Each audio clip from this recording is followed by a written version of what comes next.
Welcome back, everybody, to another episode of The Next Shot, where I'm joined with my co-host Luke Lukasic. Luke, how you doing, brother? Hey, how's it going up there, Roger? It's going pretty good, man. So today it is a rainy day up here. How about Georgia? What's it doing down there? It rained on and off today. Yeah. So I haven't got out and did any pictures within the past couple days, but we had talked previously about today's episode. So we have a couple things for you guys today that we'd like to cover on our slideshow for you. One is what is in our camera bag. So, Luke, when we talked earlier, what did you think when I mentioned that we would discuss what's in our camera bag today? First off, I almost forgot what was in my camera bag because I haven't gone out in a little while. But after going through it, I found a few things to add into it to kind of make it perfect right now. This is true because we change up basically every time we go out to shoot. We kind of have like a lens combination in mind, whether you need to take your cleaning kit, certain things like that. I shoot with two different cameras, the Sony and the Canon. So sometimes I don't take both bodies, but for this episode, I showed everybody what I take when I go on a major shoot, whether it be for a wedding or a paid shoot. So I think everybody will be surprised what we have in our camera bags. What do you think? Definitely. Good deal. So, Luke, also this month, we're trying something new called our February sight test. So we chose Picfair. So what did you think about Picfair when you first went to their site? I wasn't sure how it all worked. After a day or two of kind of playing around with it, adding some pictures, I think I got a good idea. We'll just see how it goes over the next couple of weeks. That's true. And we'll show you guys an example of our sites coming up as well. So, Luke, let's jump right into our slideshow and let's check it out. Let's do it. So, Luke, here is the slideshow. This is episode 18. I'm very excited about how many episodes we have completed and the quality, I do believe, and how we do the episodes has gotten a lot better. Wouldn't you agree? I never thought we'd have one episode. So 18 is like a milestone. But yes, 100%. This is true. And we have covered a lot of topics for all of our listeners out there and all the viewers on YouTube. So again, if you haven't seen our YouTube channel, The Next Shot, you need to go check it out. I think, just looking at some of the previous episodes, of how we've progressed and some of the things that we're doing to help other people, I think that's our ultimate goal, is to help other people with their photography and videos as well. All right. So what is in your camera bag? So this is my camera bag. So it's a basic DSLR Canon camera bag.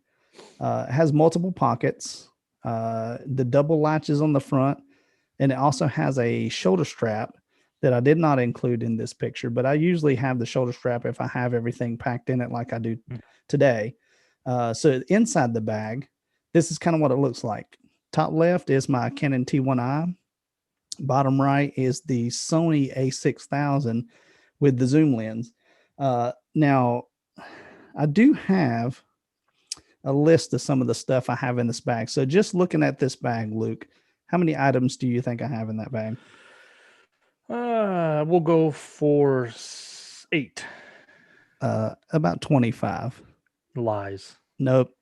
I've got about 25 things in there. Now, what you don't see, of course, is the front zipper pocket, 2 side pockets, and the top actually has a zipper pocket as well. So this is what I have in my camera bag. And this is the essentials that I need if I shoot a wedding or any paid shoot, that I know that I'll need high quality images. You never know what you're going to need when you go to places like that. So Canon T1i and the charger. I've got the Sony A6000 with the zoom lens. So the zoom lens that I have is the 55 to 210. It's the f4 to 6.3. The Sony small lens that I have there, that's the 16 millimeter to 50 millimeter, f3.5 to 5.6.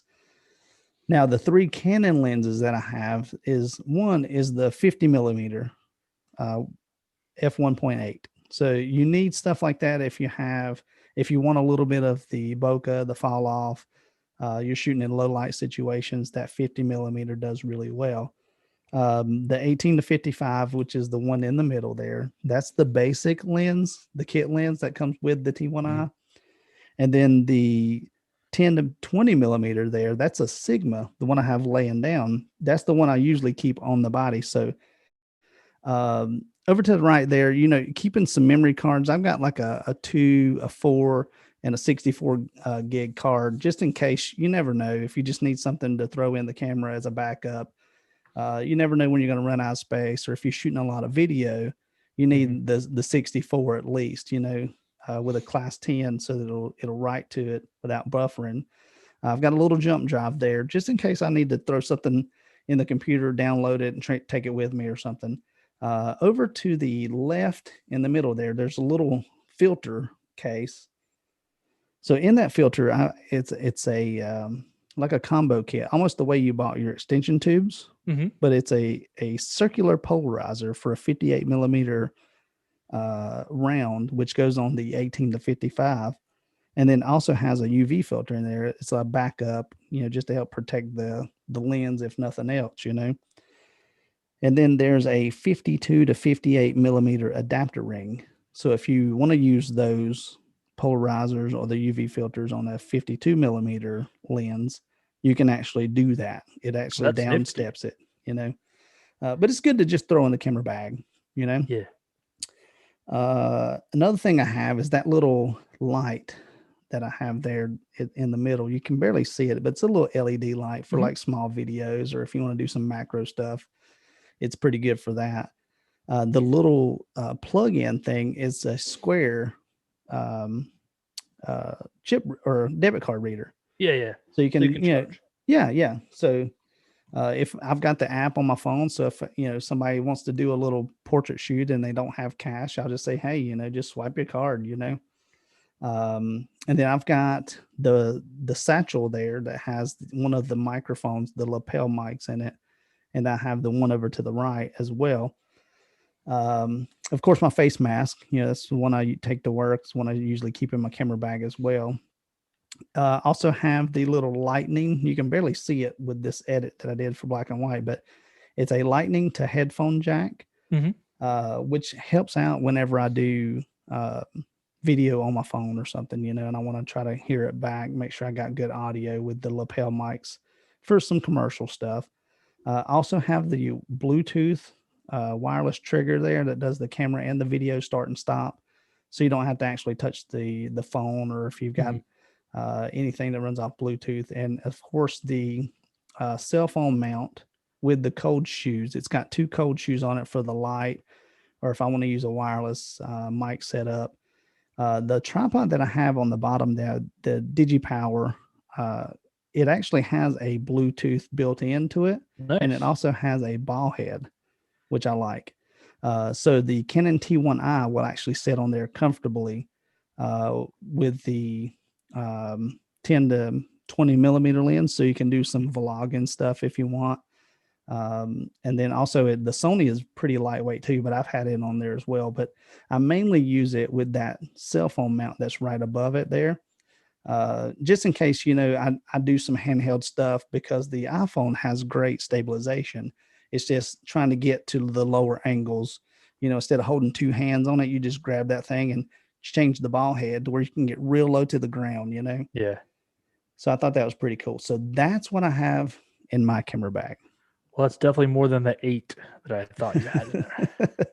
So the last thing I've got is just some business cards for some of the wedding stuff and event management stuff that we do. I like to keep a few in there just in case you run across somebody that needs something. You never know if it's a headshot, portraits, weddings, and half the stuff I've got everything in the bag I need to do it right then and there, So, all right, Luke, you're up. All right, so this is my bag. That little in the front of it, there's a little red camera thing. That's actually a lens wipe. It tucks back up inside of the bag itself, so it's kind of handy to have. It just sits on the outside of the bag, and I pull it out, wipe, and stuff it all back inside the little pouch. At one time I thought it was hand sanitizer, or I thought it might have been lip balm. I wasn't sure what it was. It's a wipe. Okay. Well, that's something I don't think I have in my camera bag, but I do have some of those. So Mhm. I definitely need to include that in my camera bag as well. All right. Let's see what's inside. Here you go. All right. So I shoot with a Nikon D810. Um, that's right there in the middle. To the upper right hand corner, those are those extension tubes that I purchased last couple episodes ago. Right. I got them on Amazon for like I think like $37, something like that. The lens beneath that is my 18 to 55 millimeter. Um, I believe it's a 3.5 to 5.6. Right. To the left of my D810 is my 24 to 70 2.8. Above that lens is I think you gave me one of these at one point. It's Yeah. just a little brush. You know what I'm saying? You dust it and wipe it. That thing has come in handy like you wouldn't believe. At first I thought, I don't need this stupid thing, but let me tell you, I love it. Love it. Um, it has helped me out of a few spots where I thought I scratched my lens. It was just a piece of dirt that I couldn't get off. But that thing, amazing. Beneath him is a rocket. It's just a puff of air, if you will. That thing was amazing too. I think that was like maybe $20 on Amazon. Yeah. Uh, two little SD cards. I carry a ton of batteries just in case. Um, that little thing to the right of the SD cards, that is a remote trigger. That thing, when you plug it into the camera, it'll constantly eat the battery. So you either have to take it off all the time or take your battery out if it's in your bag. So having an extra battery at times has helped me when I forgot that.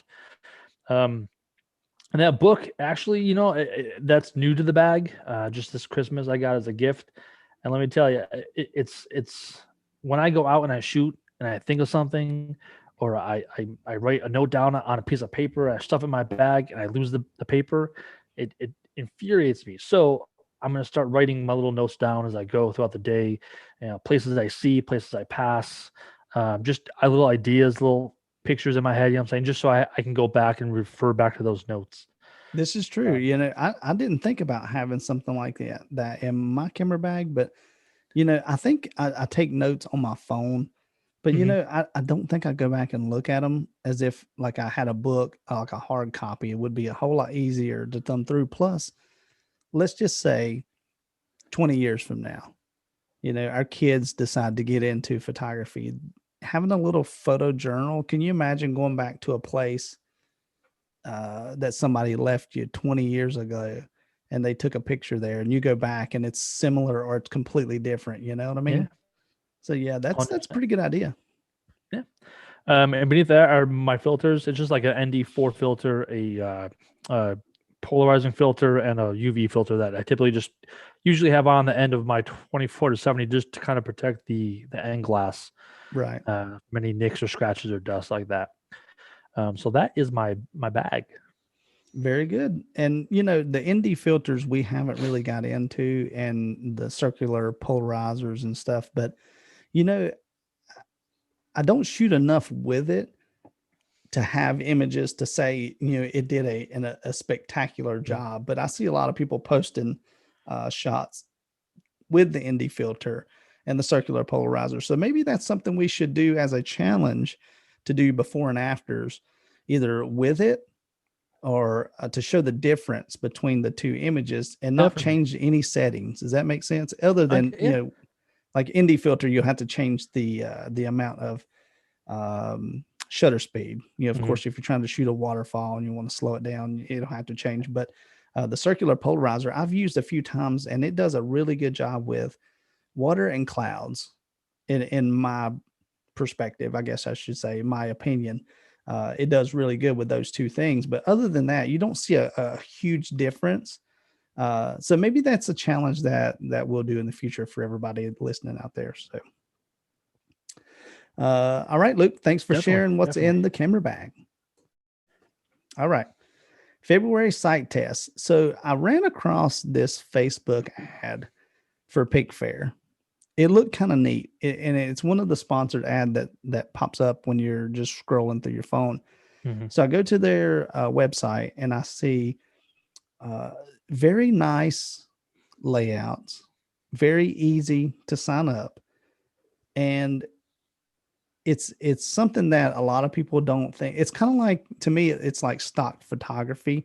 You put a picture on there, people may pull from it, they may not. The more you promote it, the more it may help you out. But I said, why not? And that's why you were asking me, hey, what's the Picfair thing? And I said, well, let's go check it out. So I thought we would cover it in today's episode. So this is our February site test. So I joined the Picfair regular site. So I got my unlimitedphotography.picfair.com. And Luke, I think you did the Picfair Plus. Is that correct? I did, yes. Just to kind of get a different perspective of the site, yes. And about how much is that extra a month? It comes out to like maybe $6 a month. Okay, so $6 a month. What's the advantages? So the advantage you've seen so far is if you sell a picture for $20, okay, yeah, Picfair takes a cut of your $20 plus charges, shipping and handling and printing. yeah, Picfair Plus, I get 100% of my cost, and then they still add on the other costs for shipping and printing, but yeah, I get the 100% of my cost. You know what I'm saying? yeah. So if I $20, $50, I get all of that. Yeah, I think mine's 20% on the basic. Yeah. They take 20% of it. So, Yeah. Very good. So, everybody out there viewing the show or listening to the show, this may be something you are interested in if you want to sell more of your images, whether it be commercial use or, somebody wanting to buy a nice wall print. I'm sure, Luke, you'll have your infamous garlic print on there eventually. I'm sure it'll be up there eventually. And your chips and salsa. I'd love to see that one up there. You may have restaurants buying that. But here is a screenshot of our homepage. So mine's on the left, Luke's is on the right. So Luke, I think we're, if we're looking at these right now, and I think Picfair has done a great job with the layout options that you have, the professionalism. I mean, it looks like it's pretty professional site. If you want to sell prints. So what's your take on layout and color and how they have everything set up for you? It's really user friendly. On Picfair Plus, they give a few different options for laying out your galleries. But you can customize colors. You can go light, you can dark, you can totally change up the whole scheme. So it's kind of cool on Plus. Again, it's like $6 extra a month. But in the end, if you just want to make some passive income, I'm saying, throw a few pictures up there, promote it through your social media. I mean, it's an easy way to make some money on the side without even having to do anything really. You've already done all the work by taking the pictures, put it up there and let people buy it. This is true. And we, in the description below, we will include our links as well. And if you guys join Picfair, okay, and you want to send us your link, that way we can check out your site and maybe give you some traffic as well.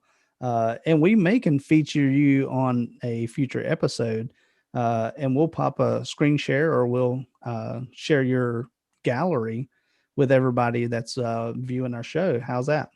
That sounds like a plan. Very good. So every episode we try to do something different, and we try to promote other photographers and people that love photography and video. So anything we can do to help you, that's what we're here for. So Luke, here's an example of the site that I loaded up. It's just a few of the pictures that I had time to throw in there today. And what I like about Picfair is once you click on an image, let's go to this one here. So I've got the price set at $25.68, I believe is what it's popping up.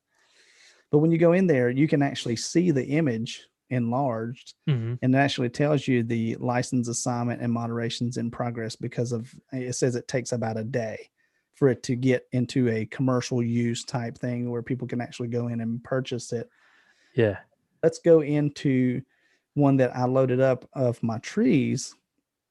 This one here, the silhouette of the tree, and it says that commercial license, you can buy it for $17.13.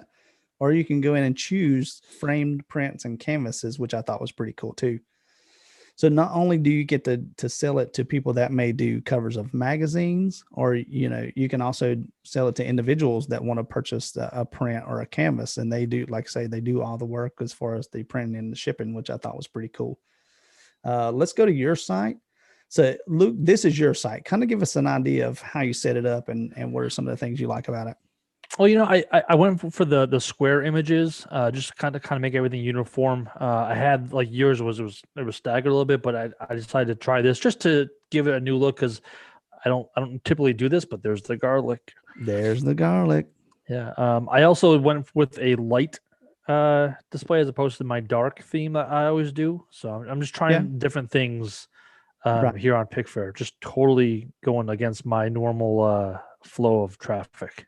Right. And you can get some feedback. And if you see that you want to change it to dark, I mean, that's cool that you have the option to do that. So it has the black background, and you can change the font and the style letters. But overall, I mean, honestly, if you had somebody that said, hey, where's a site that I can see some of your work? I mean, would this be something that you would send them the link and say, hey, check it out. If you like it, you can buy some, or, what would Definitely. you say?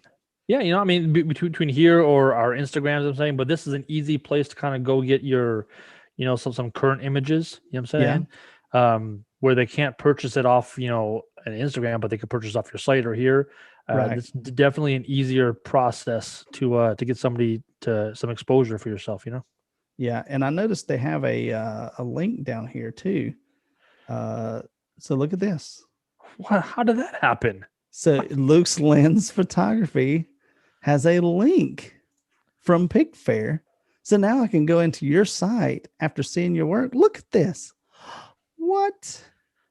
I don't know how that happened. Seriously, you had to have put it in. I did. But that's something I don't think I can do on the normal. So look, here's your portfolio, your gallery of images. So guys, see, Picfair is a platform that you can use to promote your website. So Luke, great job, man. I think it's worth the $6 a month, don't you? Definitely. So that everything links right back to you. And I think you had your you can also link your Facebook and Instagram. Definitely. Very good. I think there's a few other, I think you can do LinkedIn in there as well. There's a few other options you can tag with. So you've almost convinced me to pay the $6 a month to get me a different option for portfolio / stock images to sell. And if I'm not mistaken, you can upload. I think I uploaded all mine from my cell phone. Yeah. And I want to say with Picfair normal, like regular one, you can only do 50 images. Yeah. Picfair Plus, I think it's unlimited. You can upload thousands if you want to. Yes, unlimited images. So that's good. It almost saves it like a cloud, I guess, so you can have it forever. So definitely, if you guys don't have a site, you don't have a way to sell your images, and even if you just put 10 or 20 on there, Luke, to see how they do and promote them, I think that's a good way to go. So overall, 1 out of 10, how would you rate Picfair right now?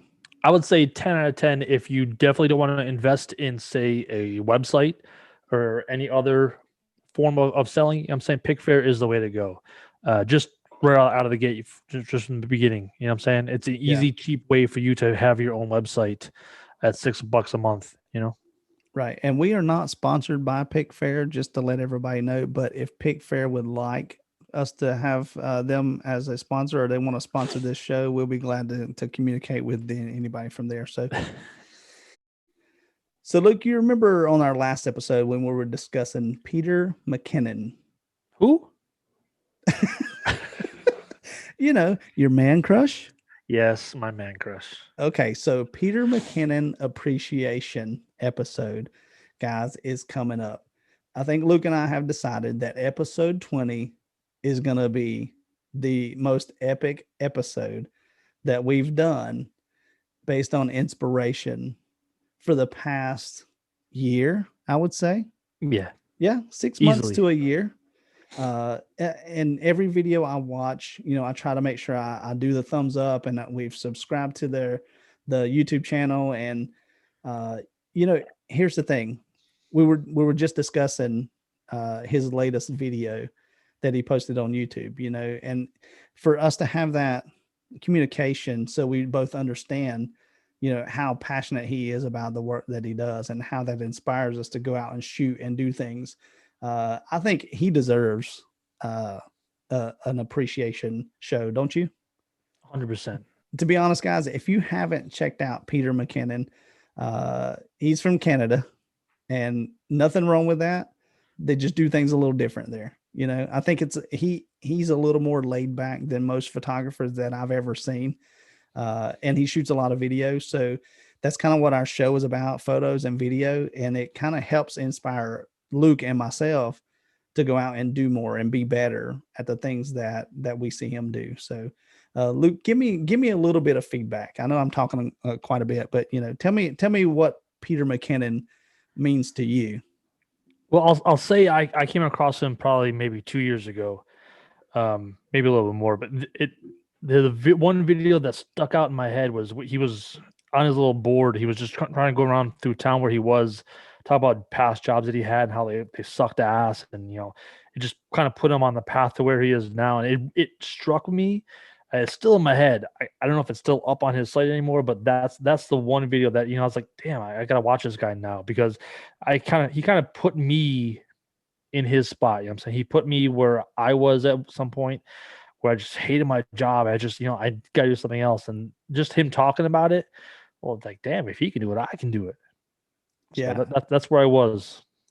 that's true. I mean, he does resonate with a lot of people, other than being a magician. I've never been a magician, but, it seemed like that he had a passion for that, and he wasn't into photography when he was doing that. And we'll get into it a little bit more, and we can sit and do this all night, I'm sure. But for the sake of the episode today, we'll cut it short. Go watch his videos. Go and support somebody that supports photographers and videographers. Subscribe to his channel. So Peter McKinnon at this moment has 5.29 million subscribers. Okay. To put that in terms of, so just a few more than us. Just a few more. We will get there one day, and it's not about subscribers. He will tell you it's not about subscribers. Nope. It's about the creativity and putting stuff out there. Just do it. Just record it. Just put it out there and just see what it does. And I think that's where he's being himself, and he's not trying to pretend to be anybody else. And I think that's the way we are getting now, to where it's not so much structured as we try to keep on track when we do our show, but I think we just need to liven up a little bit. For everybody out there watching us, all of our viewers, again, give us some feedback on how we're doing. Are we getting better? Are we getting worse? Are we changing things for the good or for the bad? Luke and I need feedback as well, right, Luke? Yes, definitely. I mean, do I talk too much? Do you talk too much, or is it me that talks too much? All right, Luke, let's wrap this up, man. So thank you again for sharing what's in your camera bag. I hope everything goes well with our Picfair sites. Yes. And guys, again, comment, like, subscribe, participate. The next shot.fm is our website. At the end of our show, we are going to run our trailer again for our Instagram, our website, everything that we have for social media. If you guys will just make sure you like and subscribe to all those. Let's see this show get bigger. Let's do bigger and better things. Luke and I are planning on traveling, hopefully March, April, to do a photo excursion, if you will. Luke, is that what we're going to call it? We'll call that for YouTube reasons. Yes. For YouTube reasons. We are going to film so much behind the scenes. I think I'm just going to buy a new camera and the biggest memory card allowed in the United States to be purchased and put into a camera, and just record everything. And then we're just gonna make a show of it. What do you think about that? That'll work. And I think, us filming everything that's going on, we'll set up on a tripod. We'll show everybody what we're doing. We'll record some little bio scenes and interviews, and we'll make it a little more lively for you guys for on-site video. behind the scenes footage. That's something we haven't done a lot of. And I know it's winter and I know it's nasty weather, but and the COVID doesn't help anything. No. But Luke, give me a little feedback on what you think we should do better for the show this year. Well, a lot of it has to do with the listeners, the viewers. You know what I'm saying, just them participating, kind of just helping us guide us to where they would need to know something, would like to see something. Just their interaction is kind of the next step to kind of get us to where we got to go. This is true, and it also helps with better footage. It almost is like a challenge for me and Luke. And if we see a comment that says, "Hey, how come you guys never talk about this?" Guess the first thing that we're gonna do, Luke, we're gonna stop what we're doing photography wise, and we're gonna set it up, and we're gonna make sure that we get it to where we answer those questions for you guys. And I'd love to get into doing some live broadcasts where we can have people chime in, message us as live for questions they may have for photography that we can answer that day. Definitely. That would be pretty cool. So guys, that's it for this episode. Luke, thank you again for sharing everything that you shared with us today. And guys out there, if you're listening, make sure you participate. And until then, keep shooting. See you next time.